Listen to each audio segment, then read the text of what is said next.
And BB's out of the house. We're gonna go visit the quail. She hadn't been out for quite a while, so hopefully she doesn't get in any trouble.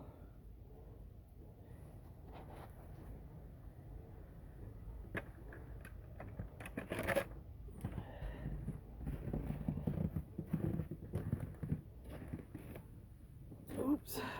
I'm all crossed up.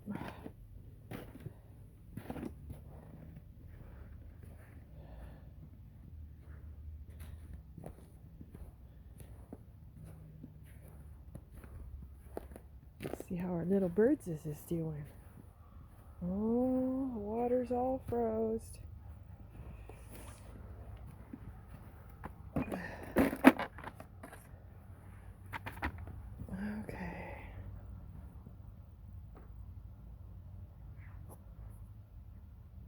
Okay.